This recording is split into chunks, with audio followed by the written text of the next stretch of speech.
Programang ito ay rated SPG, striktong patnubay at gabay ng magulang ang kailangan. Galit na galit nga si Santino dahil nawala ang pera niya na itinago sa ilalim ng bilyaran.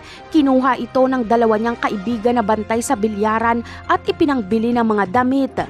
Kaya ang gaganda ng forma nang makita sila ni Santino.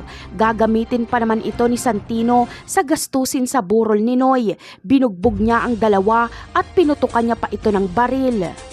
Samantala, darating naman sila Tanggol sa San Dimas. Kahit alam ni Tanggol na nasa bahay nila si Rigor ay tumuloy pa rin siya. Wala nang pakialam si Tanggol kahit magpang-abot pa sila ni Rigor. Gusto niya nang tapusin ang pagtitimpi niya at patulan si Rigor. At nang sa ganon ay maturuan ito ng leksyon.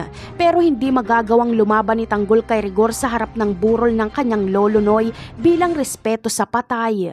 Sa ibang eksena naman ay sa pagtutuos ni Olga at Ramon ay akala ni Olga ay panalo na siya.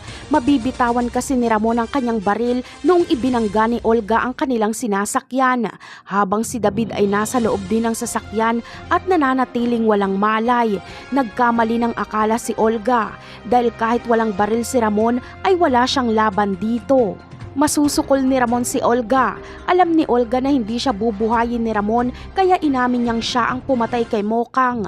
Gulat na gulat si Ramon. Aaminin din niya na siya ang gustong pumatay kay Marites. Ngunit mamamatay nga ba si Olga? Ang sagot ay hindi dahil magkakaroon ng malay si David at babarilin niya si Ramon. Bago iputok ni David ang baril ay sasabihin niya mismo kay Ramon na hindi sila mag-ama at isusunod niyang patayin ang totoo nitong anak na si Tanggol.